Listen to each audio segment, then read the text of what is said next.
जय हिंद, नमस्कार। मैं अंबर जैदी स्वागत करती हूँ आप सबका एक बार फिर से हमारे आज के कार्यक्रम में। और आज हम इसरो की और एचएएल की एक बड़ी खबर लेकर आए हैं। इसरो और एचएएल का कोलैबोरेशन होने वाला है, जिसमें इसरो एचएएल को टेक्नोलॉजी दे रहा है एसएसएलवी बनाने के लिए, और यानी कि स्मॉल सैटेलाइट लॉन्च व्हीकल बनाने की जो ये एक कोलैबोरेशन हो रहा है, जिसमें एचएएल इसको प्रोड्यूस करेगा, टेक्नोलॉजी इसरो देने वाला है। बड़ा कोलैबोरेशन है और बहुत बड़ी ये खबर है, क्योंकि इस कोलैबोरेशन के बाद से जो सैटेलाइट लॉन्चर ये बन रहा है, इसके बाद से जो प्राइवेट सेक्टर है उस स्पेस के लिए, या स्पेस जो इंडस्ट्री है उसके लिए, ये पूरी प्राइवेट मार्केट खुल जाती है। क्या इसके बाद से बदलाव हम देख सकते हैं? क्योंकि हमने देखा है कि पिछले ही दिनों भारत में स्टारलिंक भी आया है, और किस तरह से ये प्राइवेटाइजेशन में किस तरह से ये कारगर साबित होगा, इन सारे सवालों पर हम बात करेंगे। उमेश जी हमारे साथ जुड़े हुए हैं। उमेश जी, बहुत स्वागत है आपका। जय हिंद, नमस्कार। जय सिया राम अंबर जी। जय श्री राम। उमेश जी, ये एचएएल और इसरो का ये कोलैबोरेशन, जिसमें इसरो टेक्नोलॉजी देने वाला है, एचएएल बनाने वाला है एसएसएलवी, बड़ी खबर है, क्योंकि इसके बाद से ये कहा जा रहा है कि जो इस क्षेत्र में प्राइवेटाइजेशन या जो प्राइवेट सेक्टर का पार्टिसिपेशन है, उसके लिए एक दरवाजा खुलता है, और जो स्पेस लॉन्च मार्केट है उसको कमर्शलाइज हो जाएगी वो, और जो इनोवेशन है और जो प्राइवेट सेक्टर का पार्टिसिपेशन है वो काफी हो जाएगा। तो किस तरह के और कैसे कैसे बदलाव हम इसमें और देख पाएंगे? देखिए, आपको मालूम है कि इंडियन स्पेस रिसर्च ऑर्गेनाइजेशन हमेशा सैटेलाइट्स लॉन्च करती थी। 1975 में उन्होंने आर्यभट्टा को लॉन्च किया था। उसके बाद हमने जिस एक मुकाम आज हम हासिल कर चुके हैं, आज हम जियो सिंक्रोनस लॉन्च व्हीकल्स के थ्रू हम्म। हम्म। 36,000 किलोमीटर अर्थ के एटमॉस्फेयर के ऊपर भी हम अपने सैटेलाइट्स लॉन्च कर रहे हैं। इसरो, हम्म। आपको ध्यान है कि तो स्मॉल सैटेलाइट लॉन्च व्हीकल्स और हम्म। आपको ASLV, PSLV, GSLV satellite launch करता था। अब हम्म। इसरो ने लगाया कि इसके अंदर जो सबसे बेसिक काम होता है, small hmm. Satellite launch vehicle, उसकी जो टेक्नोलॉजी है वो शेयर कर रहा है भारत की premier aeronautical defence company Hindustan aeronautics limited के साथ। और इसके लिए उन्होंने 511 करोड़ का कॉन्ट्रैक्ट भी उनको दिया। अब आप ये देख लीजिए, ये जो सैटेलाइट्स है जनरली इनके पेलोड होते हैं अराउंड 300 kg, और ये लो अर्थ ऑर्बिट में इसको प्लेस किया जाता है। और आप ये भी देख लीजिए, लो अर्थ ऑर्बिट में कम से कम 500 किलो के सैटेलाइट्स होते हैं। अब आपको ये मालूम है कि स्टारलिंक भारत में आ रहा है, और स्टारलिंक की एक तरह से उसने बता दिया है कि सबसे ज्यादा जो लो अर्थ ऑर्बिट में सैटेलाइट्स है वो स्टारलिंक की है। 7,000 सैटेलाइट्स है, जिसको वो 40,000 करना चाहता है। अब ये इसरो ने ये डिसीजन क्यों लिया? अब आपको ये मालूम है जो हाई एंड काम जो हो रहा है वो इसरो कर रहा है, ठीक है। अब यहाँ पे जो कमर्शियलाइजेशन करना है, एक तरह से एग्जीक्यूशन करना है, तो उन्होंने ये टेक्नोलॉजी भारत के एचएएल के साथ शेयर की है। फ्यूचर में वो दो और कंपनीज के साथ शायद शेयर कर सकते हैं। एक तो है स्काईरूट टेक्नोलॉजीज और एक है अग्निकुल कॉस्मोस, दोनों के साथ शेयर कर लेगा। अब आपके मन में ये आ रहा कि क्यों उन्होंने अभी शेयर किए। अब आपको मालूम है कि इलॉन मस्क आ चुका है इंडिया। अब उसको स्टारलिंक का लाइसेंस भी मिल चुका है। इसके अंदर उसको बोला गया है कि आपको अपनी सैटेलाइट इंडिया से लॉन्च करनी पड़ेगी। तो भारत के अंदर एक कमर्शियल जो स्पेस लॉन्च व्हीकल का जो मार्केट है, ये इससे खुलेगा। अब क्या होगा कि रेडी टू लॉन्च व्हीकल्स रहेंगे। अब किसी को सैटेलाइट चाहिए, वो लेके आएगा, लॉन्च करेगा, इमीडिएटली कर सकता है। इससे भाई फायदा क्या है कि ये जब आपको जरूरत है इमीडिएटली रेडी रहेंगे और इमीडिएटली लॉन्च कर देंगे। और इसका जो हमारा जो लॉन्च पर किलो जो कॉस्ट है वो सबसे कम है। और एक तरह से भारत के अंदर बहुत सारे जो नैनो है, माइक्रो है, स्मॉल सैटेलाइट लॉन्च हम कर सकेंगे। देखिए अमर जी, आप ये समझ लीजिए ये एक रेवोल्यूशन होने वाला है, जिसमें भारत की प्रीमियर एजेंसीज है जैसे इसरो, और हाल ने बहुत ही अच्छा डिसीजन लिया है जिसमें इसरो हाल की एक्सपर्टाइज यूज कर सकती है। हाल भारत का आपको मालूम है प्रीमियर एरोनॉटिकल डिफेंस कंपनी है, जो तेजस बनाता है, प्रचंड बनाता है, और भी बहुत सारे काम वो करता रहता है। तो भारत का ये एक तरह से डिफेंस में महारत्न है और एक तरह से big daddy of Indian defence market है। तो इसके अंदर अब स्पेस कोलैबोरेशन में भी आ चुका है, और स्पेस कोलैबोरेशन में आने के बाद यहाँ पे सैटेलाइट, मतलब आप सोचेंगे छोटी छोटी सैटेलाइट बनेगी, उसके लॉन्च हम्म। व्हीकल्स बनेंगे, कमर्शियलाइज, उसके कमर्शियलाइज भी, हम इसको कमर्शियलाइज भी कर सकते हैं। कितने सारे जॉब्स जनरेट होंगे आप सोचिए। यहाँ पे हमारे पास बहुत सारे इंजीनियर्स हैं, एक बहुत बड़ा मार्केट खुलने से उन लोगों को एम्प्लॉयमेंट अपॉर्चुनिटीज मिलेगा, और भारत को फॉरेन एक्सचेंज रेवेन्यू मिलने वाला है। और एक और एक चीज आपको नोट करने की बात है कि आपने जब भी देख लिया है कि ये हमारे डिफेंस सेक्टर को कैसे फायदा पहुंचाएगा, वो बताता हूँ।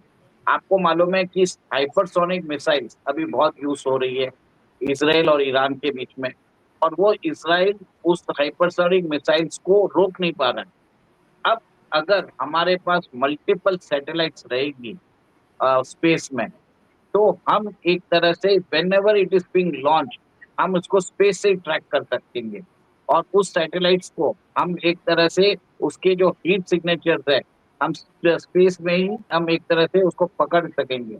और हमारा जो, और इसको हमको अ, हमारे जो आकाश मिसाइल डिफेंस सिस्टम है, इसके साथ इसको जोड़ना है।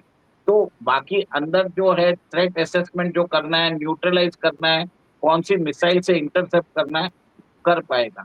देखिए ये बहुत कॉम्प्लेक्स प्रोसेस होता है, क्योंकि हाइपरसोनिक मिसाइल को डिटेक्ट करना बहुत मुश्किल है। जो हाइपरसोनिक मिसाइल वो होती है जो माक 5 स्पीड से चलती है, 5 times the speed of sound. तो it's really a very difficult thing. But एक तरह से एक this is the start of launch of commercial satellite vehicle in India. तो एक तरह से बहुत बड़ा एक डेवलपमेंट ये मैं मानता हूँ।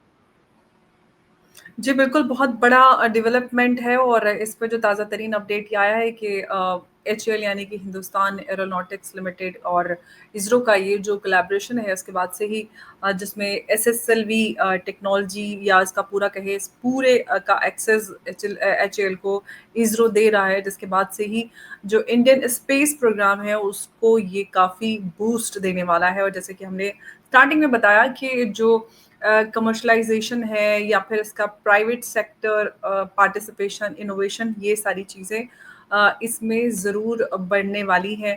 तो और हम सब जानते हैं कि एचएएल जो है वो इंडिया की oldest and largest aerospace manufacturer company है और काफ़ी अच्छा काम करी जैसे उमेश जी इसमें बता चुके हैं और अच्छा इसमें हम सब जानते हैं कि जो एचएएल है वो ऑलरेडी बहुत सारे ऑर्डर्स को अ, लीड कर रहा है, उनके पास बहुत सारे ऑर्डर लेकिन इसके बाद से क्या एचएएल का जो वर्कलोड है वो और बढ़ने वाला है? कॉम्पिटिटिवनेस ज़्यादा होगी? क्या कुछ सामने चैलेंजेस हो सकते हैं इस पूरे उसको लेकर? देखिए HAL is involved in multiple projects, और multiple agencies of the government are working with Hindustan aeronautics Limited. हुँ, और आपको जी। मालूम है इसरो और निसार के बीच में भी करार हुआ है। अब इसरो क्या कर रहा चाह रहा है कि जो हाई लेवल जो बोलते हैं जो काम है उसके ऊपर ध्यान दे रहा है, और ये जो बोलते हैं जो एंट्री लेवल वर्क है वो एक तरह से डेलीगेशन कर रहा है। तो मेरा ये मानना है कि it is a very beautiful step by ISRO, और इसके अंदर बताया जाता है कि जो स्टार्टिंग में है फर्स्ट ईयर में 2 व्हीकल्स बनाया जाएगा। उसके बाद हुँ, एवरी ईयर हम हिंदुस्तान एरोनॉटिक्स लिमिटेड 6 से 8 व्हीकल बना लेगा। ये स्मॉल जी। सैटेलाइट लॉन्च व्हीकल है, और इसके लिए स्मॉल सैटेलाइट लॉन्च व्हीकल के लिए भारतीय सरकार ने एक अलग से फैसिलिटी भी एक तरह से ओपन कर दी है। तमिलनाडु में एक जगह है श्रीलंकन कोस्ट के पास, वो जगह भी उन्होंने आइडेंटिफाई कर दी है। तो बहुत सारे काम होते हैं, ऐसा नहीं है कि इमीडिएटली काम होता है, इसमें बहुत टाइम लगा है। भारत सरकार ने भी एक तरह से इंफ्रास्ट्रक्चर बना भी दिया है, उसकी सिक्योरिटी प्रोवाइड करने की जरूरत होती है। मानता हूँ थोड़ा बहुत ब्यूरोक्रेटिक डिलेस होता है, बट एक चीज है कि हमें ये देखने की जरूरत है, पूरा सिक्योरिटी के साथ करने की जरूरत पड़ती है, आगे जाके जब सैटेलाइट, समझ लीजिए इलॉन मस्क आएंगे, वो बोलेंगे मुझे 10 सैटेलाइट लॉन्च करने हैं, तब क्या है, लॉन्च ऑन डिमांड है, मतलब उठा के डाला, उसके अंदर ऊपर स्पेस में भेज दिया। ये और आपको बता देता हूँ, इसरो ने पहले भी एक तरह से स्पेस के अंदर लास्ट ईयर वन वेब जो है, जो स्टारलिंक की कॉम्पिटिटर है, उसकी 128 सैटेलाइट उन्होंने वेब में लॉन्च की है, मतलब लो अर्थ ऑर्बिट में। तो हम्म, इसके पास, इसरो के पास एक तरह से ऑलरेडी एक्सपर्टाइज है, और ये एक्सपर्टाइज जो है लॉन्च व्हीकल का, वो अभी ट्रांसफर कर रहा है हिंदुस्तान एरोनॉटिक्स लिमिटेड को, ताकि वो पूरा जो अपना जो ध्यान है वो केंद्रित कर सके रिसर्च पे, अनुसंधान पे, और दूसरे नए प्रोजेक्ट पे ध्यान कर सके। और क्योंकि एक चीज है रिसेंटली जी, आप कंप्लीट क्योंकि कर लीजिए। क्योंकि कमर्शियलाइजेशन भी तो हो रहा है ना इसमें, आगे जाके प्राइवेट व्हीकल्स, प्राइवेट वाले भी आने वाले हैं, स्काई रूट आने वाला है, एग्निकुल कॉस्मोस आने वाला है। तो इसरो डायरेक्टली डील नहीं करेगा उन लोगों के साथ, जो भी करेगा, जो सब कॉन्ट्रैक्टिंग होगा, वो हिंदुस्तान एरोनॉटिक्स लिमिटेड करेगा। तो ISRO okay, direct private sector companies के साथ वो ट्रांसफर, वो एक तरह से इन्वॉल्व नहीं होना चाहता। This is a very good move, जिसके अंदर भारत भारत में, खासकर तमिलनाडु और कर्नाटका में बहुत सारे आईटी इंजीनियर्स को फायदा पहुंचेगा। और अभी फ्रांस में हम जानते हैं कि पेरिस एरो शो चल रहा है, वहाँ पर भी एचएएल और एचएएल की डील हुई है लीप इंजन के लिए, और जो फिफ्थ जनरेशन फाइटर्स के लिए काफ़ी हेल्पफुल है कि तो ये भी एक बड़ा एचएएल के लिए बड़ी जिम्मेदारी है। तो उस पर आप क्या कहेंगे? और इसको भी बड़ा अच्छा माना जा रहा है क्योंकि अभी रिसेंटली फ्रांस को लेकर भी चर्चा हो रही थी कि फ्रांस ने भी थोड़ा सा धोखा दे दिया है, लेकिन अब एचएएल की डील हुई है लीप इंजन की, बड़ी बात है क्योंकि हम तेजस को अपग्रेड करने की बात कर रहे हैं, कावेरी इंजन पे भी हो रही है अब लीप इंजन, काफी पावरफुल इंजन है। कैसे आप इसको देख रहे हैं? देखिए, फ्रांस के ऊपर हमेशा एक तरह से इल्जाम लगते आ रहे हैं कि वो अपना सोर्स कोड शेयर नहीं करना चाहता है। कोई भी नेशन अपना सोर्स कोड नहीं देगा, मैं आपको बता देता हूँ। ठीक है, भले ही वो फ्रांस हो या ब्रिटेन हो या कुछ हो, वो आप बेचने के वक्त आपको प्रॉमिस करेंगे, बट आपको नहीं डिलीवर करेंगे। ये आप समझ के रख लीजिए, मैं आपको ओपनली बता रहा हूँ। एक चीज है कि फ्रांस हैज अग्रीड, जैसे तेजस के अंदर इंडियन जो म्यूनिशंस है उसको इंटीग्रेट कर देगा। आपका जो अभी जिस हिसाब से आपको मालूम है, जो रफाल जेट का फ्यूसलाज है वो टाटा एडवांस सिस्टम्स लिमिटेड के साथ बना रहा है, और अब ये इंजन का भी धीरे धीरे कर रहा है। हमें एक तरह से धीरे धीरे काम करते रहना पड़ेगा। जो उनकी जो प्रोडक्शन लाइन है, जहाँ पे उनको जहाँ हमको लगता है कि फ्रांस को लगेगा कि हम भारत के साथ कर सकते हैं, उनको जो काम दे सकते हैं, कंपोनेंट्स दे सकते हैं, तो कंपोनेंट्स भारत को दे रहे हैं। और हिंदुस्तान एरोनॉटिक्स लिमिटेड के पास वो फाउंड्री है, फैसिलिटी है, और ये क्रिटिकल टेक्नोलॉजी है जिसको भारतीय सरकार किसी भी दूसरी कंपनी के साथ नहीं दे सकता। भले ही उसने फ्यूसला जो बॉडी है वो टाटा एडवांस सिस्टम्स लिमिटेड को दी है, जो कंपोनेंट्स है लीक जो इंजन के हैं, वो एक तरह से हिंदुस्तान एरोनॉटिक्स लिमिटेड के साथ ही कर सकते हैं, क्योंकि गवर्नमेंट टू गवर्नमेंट करार होता है, इसमें सीक्रेसी मेंटेन करना पड़ता है। तो आप ये देख लीजिए कि फ्रांस धीरे धीरे भारत की हेल्प कर रहा है, और मोदी जी नेगोशिएट कर रहे हैं, और अभी आपने देखा है कि G7 समिट से आए हैं मोदी जी। तो कहीं ना कहीं आप ये देखिए, फ्रांस हमारी तरफ टिल्ट हो रहा है, होगा, और मोदी जी पे विश्वास रखिए, और भी ऐसे डील्स आती रहेगी। एटलीस्ट उन्होंने इंडियन म्यूनिशंस को भी तेजस में इंटीग्रेट करने को बोल दिया। ये बहुत बड़ी बात है, मैं ये भी बोलता हूँ, whatever is achievable we should actually rejoice on that. आप, कोई भी कंट्री अपना इंटेलेक्चुअल प्रॉपर्टी राइट्स नहीं देगा। आप भारत का अगर समझ लीजिए तेजस का हम एक्सपोर्ट करते हैं, समझ लीजिए हम मलेशिया को करते हैं, और मलेशिया हमको तेजस का सोर्स कोड मांगेगा, तो आप दोगे? हम नहीं देंगे। सिमिलर थिंग है, हमको वैसे साथ हम आपने सोचना चाहिए। तेजस की बात की है तो तेजस MK-1A एचएल ही उसके पास बनाने का ऑर्डर है, और साथ ही साथ जो प्रचंड है वो भी वो भी उसका भी ऑर्डर एचएल के पास है। सुखोई इंजन का भी एचएल ही कर रहा है, और भी कई सारे ऑर्डर्स है, साथ ही साथ अभी SSLV और ये लीप और सारा कुछ काफी ओवरवर्क्ड एचएल नजर आता है, तो ऐसे में ये देखिए, देखिए अमर जी, मैं आपके शो के माध्यम से बोलना चाहता हूँ, एचएएल को पहले हम एरोनॉटिकल डिफेंस कंपनी मानते थे। अब ये स्पेस व्हीकल का लॉन्च व्हीकल्स भी बना रहा है। तो इसका मतलब है कि एचएएल की एंट्री होती है into the space realm as well। तो इसके डायमेंशन बदल गए हैं कि it is just not a defence company, it is now a space launchpad manufacturing company. और ये बहुत बड़ा मार्केट है।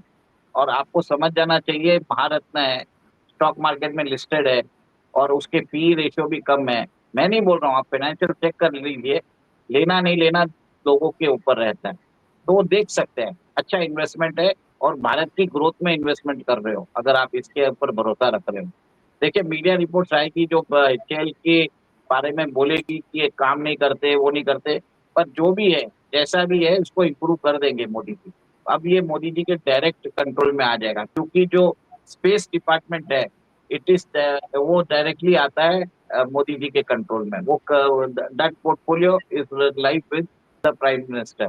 तो कहीं ना कहीं अब एचएएल का जो स्क्रू है वो टाइट किया जाएगा, उनको प्रोफेशनल बनाया जाएगा, आंसरेबल होगा। ये मैं समझ सकता हूँ, बस इतना ही बोल। हाँ, बिल्कुल सबका स्क्रू टाइट किया जा रहा है काम करने की, जिनको आदतें नहीं थी अब काम करवाया जा रहा है, काम कराया जा रहा है तो काम नज़र भी आ रहा है। तो ये तो मोदी जी खुद भी काम करते हैं, वही है ना, ना खाऊँगा, ना खाने दूँगा, ना सोऊँगा, ना सोने दूँगा। मोदी जी भी काम कर रहे हैं, आपको भी काम करना पड़ेगा। तो ये मोदी जी की ये उनका उसूल है और उस उसूल हाँ, को वो सोचिए, वो वर्क एथिक्स जो है मोदी जी खुद प्रैक्टिस कर रहे हैं, it is now translating into work. वो vision is now translating into execution. We should be appreciating that. कोई भी चीज एक दिन में ठीक नहीं होती, पर मोदी जी टाइम दे रहे हैं, तो सब कुछ कर रहे हैं, प्लान्स बना चुके हैं। अब हम एग्जीक्यूशन स्टेज में हैं। और नेक्स्ट 3-4 साल में इसका बहुत सारा बेनिफिट भी मिलेगा हमको। और ये सब जो प्रोसेसेस होते हैं, इसके कारण अब देखिए टेस्ला आ चुका है, तो अमेरिका को भी भारत के साथ कोऑपरेशन की जरूरत है स्पेस सेक्टर में। और यहाँ पे भारत के अंदर जो लॉन्च होती है satellite, one of the most reliable है, एक्यूरेसी है, और उसका फेलियर रेशियो भी कम है। और एक तरह से यहाँ पे एक नया बहुत बड़े मार्केट बनेगा, जिसमें मेरा मानना है कि तमिलनाडु, आंध्र प्रदेश और कर्नाटका के जो आईटी सेक्टर के इंजीनियर्स है, वो नया जॉब्स मिलना चालू होगा। ये एक बहुत बड़ी बात है, मैं ये इसके लिए बोल रहा हूँ। और भारत के जो इन्वेस्टर्स हैं, वो हिंदुस्तान एरोनॉटिक्स लिमिटेड में देख सकते हैं, अपना इन्वेस्टमेंट कर सकते हैं, क्योंकि इसके डायमेंशन बदल चुके हैं। अब आपने ये भी देखा है कि कैसे सुखोई 57 भी अगर आ गया, तो उसका भी प्रोडक्शन हिंदुस्तान एरोनॉटिक्स लिमिटेड ही करेगा। और वो कब आएगा हमको नहीं मालूम, बट मीडिया रिपोर्ट्स बता रही है कि सुखोई 57 का भी प्रोडक्शन हिंदुस्तान एरोनॉटिक्स लिमिटेड करेगा। तो आप, मैंने बता दिया है कि कितना इम्पोर्टेंट है हिंदुस्तान एरोनॉटिक्स लिमिटेड आपके माध्यम से। बिल्कुल, वो तो नज़र भी आ रहा है क्योंकि हर दिन एचएएल से जुड़ा कोई ना कोई अपडेट हमारे सामने होता है और हमने अभी एसएसएलवी की बात की, साथ ही साथ लीप इंजन का भी ये नया अपडेट है जो डील हुई है पेरिस एरो शो के दौरान, तो बड़ा ये करार है एचएएल के लिए और बड़ी ज़िम्मेदारियाँ भी हैं, तेजस से लेकर प्रचंड सब कुछ बनाने की ज़िम्मेदारी एचएएल के पास है, तो ऐसे में ऑफ कोर्स बड़ी ज़िम्मेदारी है, बड़े काम हैं, तो नाम भी ऑफ कोर्स बड़ा ही होगा। उमेश जी, आपका धन्यवाद हमारे साथ आज की इस चर्चा में जुड़ने के लिए। नमस्कार, जय हिंद, जय भारत। जय सिया राम, अंबर जी।